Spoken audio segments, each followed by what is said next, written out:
სახელითა მამისათა და ძისათა და წმინდისა სულისათა ამინ. დღეს დიდი ხუთშაბათია, დღევანდელ დღეს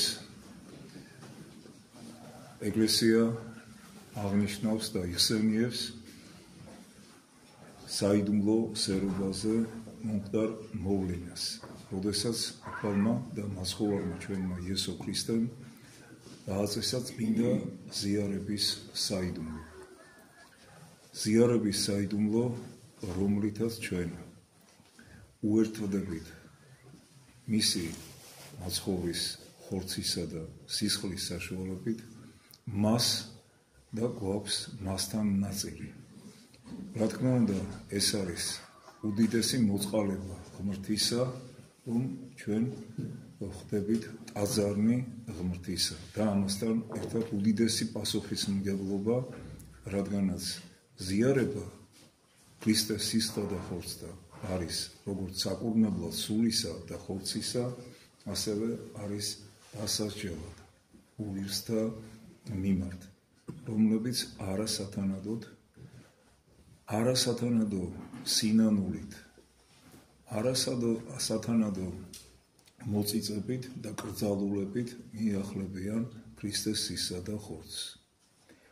ამასთან დაკავშირებით არაერთი შეგონება უთქვავთ წმინდა მამებს და მათ შორის წმინდა მღვდელმთავარს და ებრაელ ოქროპირს, რომლის ერთ შეგონებასაც ახლა წავიკითხავთ.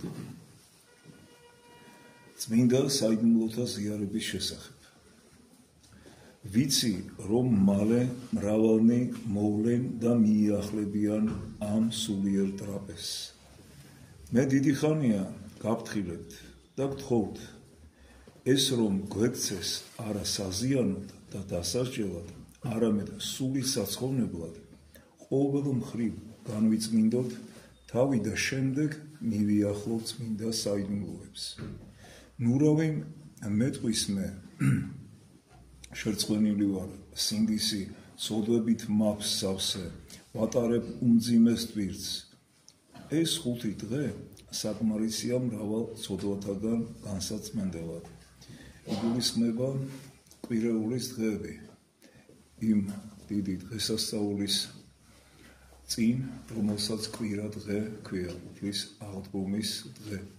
და ბუნებრივია, რომ ყოველ კვირას მინიმუმ ეკლესია მოუწოდებს თავის მრევლს იმისათვის, რომ ისინი მიახლონ ქრისტეს სისხლსა და ხორცს. და ეს 5 დღე იგულისხმება წმინდა იოანე ოქროპირის სიტყვებში მოსამზადებლად ამ დიდი საიდუმლოს მიღებისათვის, როდესაც ადამიანი ცდილობს, რომ სათნოებოს ღმერთს თავისი ცხოვრების წესით. თუ იფხიზლებ, ილოცებ და მღვიძარე იქნები, დროის სიმცირეს კი უყურებ, შეხედე უფლის კაცთმოყვარებას. ნინეველებმა 3 დღეში აიცილეს მისი, ანუ უფლის ასეთი რისხვა და მათთვის სულაც არ შეუშლია ხელი დროის სიმცირეს. სულიერმა გულმოდგინებამ კაცთმოყვარე უფლის შეწევნით ყველაფერი შეძლო. ქრისტესთან მისულმა მეძავმა ცოტა ხანში შეძლო ჩამოერეცხა მთელი სირცხვილი. როდესაც იუდეველები აღშფოთდნენ, რომ ქრისტემ ეს დედაკაცი ესოდენ გაათამამა და თავისთან მიახლოების ნება მისცა, უფალმა მათ პირი დაუყო. დედაკაცს კი შეუნდო ყველა ცოდვა, შეიწყნარა მისი მოშურნეობა და გაუშვა. რატომ? იმიტომ, რომ მეძავი გულმხურვალით, დუღარე სულით და მგზნებარე რწმენით მიახლა უფალს და მის წმინდა ფეხებს შეეხო. თმა გაშლილმა თვალებიდან ცრემლი რომ ღვარად სდიოდა, მაცხოვრის ფეხებს ნელსაცხებელი სხო, რითაც ადამიანებს ასთუნებდა, იგივე გამოიყენა სინანულით კურნებისათვის. იმ თვალებით, რითაც გულის თქმის მოყვარეთა მზერას აღაგზნებდა, აფრქვია ცრემლი. იმ თმებით, რითაც მრავალი ჩააგდო ცოდვაში, ფეხები გაუწმინდა ქრისტეს, ის ნელსაცხებელი, რითაც მრავალს ახვევდა თავბრუს ტერფებზე სხოლმაცხოვარს. შენც ასე მოიქეცი, რითაც განარისხე ღმერთი, იმითი վել მობიერად ხავ. განარისხე ფულის მიტაცებით, ამითვე მობიერად ხავ იგი. დაუბრუნე დაჩაგრულთ წართმეული. მიამატე შენიც და წარმოთქვი, როგორც ზაქემ თქვა, უკეთო ვისმე ცილი დავს და მივაგო 4 წილი. განარისხე ენითა მრავალთა შეურაცხყოფელი ბოროტის მეტყველებით, ენითვე მობიერ ხავ იგი. აღუვლინე წმინდა ლოცვანი, დალოცე ავად მოუბარნი. აქე ცილის მწამებელნი, მადლობა უთხარი შეურაც მყოფელთ. ამას არ სჭირდება მრავალი დღე და წელი. მხოლოდ მონდომება და ყველაფერი ერთ დღეში აღესრულება. დაუტევე ბოროტება, შეიყვარე სათნოება, ჩამოშორდი მანკიერებას. დადე აღთქმა, აღარ მოიქცე ასე და ეს საკმარისი იქნება შენს განსამართლებლად.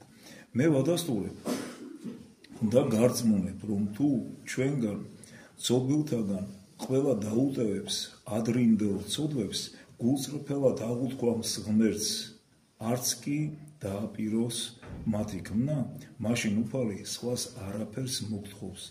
სრულად განმართლებისათვის ის კაცთმოყვარია და მოწყალე. როგორც მშობიარობის ტკივილებით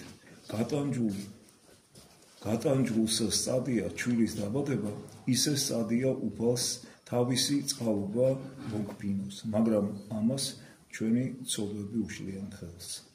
ეხლა კი ბევრი მოწმუნე ისეთ უგუნურებამდე და უდებებამდე მივიდა, რომ უთვალავი ცოდვით ახსივნი ოდენავადაც არ ზრუნავენ საკუთარ თავზე დღესასწაულების დროს დაუდევრად, როგორც მოუხდებათ, ისე მიახლებიან ამ ტრაპეზს.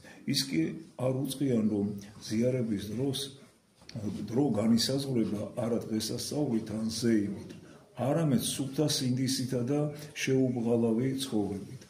ვისაც ცუდი არ ჩაუდენია, შეიძლება ყოველდღე მისი ზიარება და პირიქით ცოდვაში ჩაფლულისა და მოუნანიებელისათვის დღესასწაულზე ზიარებაც არ არის უსაფრთხო. ის რომ წელიწადში ერთხელ ზიარებით არ გვანთავისუფლებს დანაშაულისაგან, თუ უღირსად მივიახლებით. პირიქით მოხდება გვექცევა უფრო დიდ სასჯელად. ის რომ ჩვენ წელიწადში ერთხელ და მაშინაც და განუწმენდელნი ვეზიარებით. ამიტომაც გთხოვთ ყველას, მივიახლოთ საღვთო საიდუმლოებს არა უბრალოდ დღესასწაულის გამო, არამედ შეეცადეთ ამ წმინდა ძღვენის ზიარებამდე რამდენიმე დღით ადრე, განიწმინდოთ სინანულით, ლოცვებით, მოწყალების გაღებით, სულიერებაზე ზრუნვით და არ მიუბრუნდეთ ცოდვებს, ისე როგორც ქოფაკი თავის ნარძებს. ნამდვილად უცნაურია ამდენს რომ ზრუნავენ ხორცისათვის დღესასწაულის დადგომამდე, რამდენიმე დღით ადრე. სკივრიდან იღებენ საუკეთესო ტანსაცმელს, ამზადებენ ჩასაცმელად, ყიდულობენ ფეხსაცმელს, მოაქვთ ხორაგი სუფრისათვის, იძენენ 1000-ნაირ წვრილმანს, ყოველმხრივ იწესრიგებენ თავს და გოხტავდებიან, ხოლო დაუდევრად მიგდებულ, უწმინდულ, შებილწულ, შიმშილით გატანჯულ და არეულ სულზე საერთოდ არ ზრუნავენ. აქ შემოდიან მორთული სხეულით, სულს კი განძაცულსა და დამახინჯებულს ტოვებენ. არადა შენ სხეულს ხედავს შენივე მსგავსი მონა და რანაირადაც უნდა იყოს იგი შემოსილი, ამით არაფერი დაშორდება. სულს კი ჭვრეთს უფალი, ვინც მისდამი დაუდევარი დამოკიდებულებისათვის უმძიმესად დახშის. ნუ თუ არ იცით, რომ ეს ტრაპეზი სულიერი ცეცხლით არის გაჯერებული, როგორც სათავიდან მოჩქებს ანკარა წყარო, ისე ამ ტრაპეზიდან მოედინება რაღაც აღუწერელი ხურვალება. ამიტომაც ნუ მიახლები მას ჩალით, ხისტოტით, ბალახით, ანუ ცოდვებით, რათა არ გააღვივო ცეცხლი და არ დაწვა მაზიარებელი სული. არამედ მიახლე პატიოსანი თვალებით, ოქრო ვერცხლით, ანუ კეთილი საქმეებით, რათა ეს ნივთებიც მეტად განწმინდო და იქიდან დიდი სარგებლითაც გამობრუნდე. თუ რაიმე ავი გაქვს სულში, ამოიგდე და განიშორე იგი. ვინმეს მტრობა თუ გაქვს, დაიცხრე. დაიცხროს ანთებული და აფორიაქებული სული, რათა შინაგანა საერთოდ გაუქმეს ღელვარება და შფოთი. ზიარებით შენ საკუთარ არსებაში იღებ მეფეს, ხოლო როცა მეფე შემოდის სულში, იქ უნდა სუფევდეს უდიდესი მდუმარება, სიწყნარე, გულის სიტყვათა ღრმა სიმშვიდე. აი ასეთია მოკლე შეგონება წმინდა იოანე ოქროპირისა. მერთმა შეგვაძლო იმის, რომ ყოველთვის ღირსეულად სათანადოდ განწმენდილი და მომზადებული მივიახოთ ამ დიდ სიწმინდეს ქრისტეს სისა და ხორცს. აი ეს დღეები განსაკუთრებული დღეები იყო, დაგვრჩა სულ რამოდენიმე დღე ქრისტეს აღდგომამდე და თუ ეხლა ამ მარხვის ჟამს სათანადოდ ვერ მოვემზადეთ და რაღაც გვაქვს, რაღაც ნაკლულებანება გულში, სულში, რომ რაღაც ისე ვერ გავაკეთეთ, როგორც საჭირო იყო, ამ გვიან დავიწყეთ მომზადება აღდგომის აღწინვალე დღესასწაულისათვის. სულიერ მომზადებას გულისხმობ მე, რა თქმა უნდა, შემდეგისათვის მოვემზადოთ. წინ არის სხვა მარხვებიც და სახსნილო დღეებიც. არ ნიშნავს მარხვის დღეები მხოლოდ იმას, რომ ჩვენ ამ დღეებში უნდა მხოლოდ განსაკუთრებულად ესე ვიცხოვროთ, თავშეკავებულად და ქრისტიანული ცხოვრების წესით. ყოველთვის ასე უნდა ვიცხოვროთ და შევეცადოთ, რომ სათნო ვეყოთ ღმერთს. და ზიარება კი ყოველ წირვაზე მოგეწოდებათ. საკურნებლად სულისა და ხორცისა და მოგაუშვეთ ამ დიდ მადლს და სიწმინდეს თქვენგან. ღმერთმა დაგლოცოთ და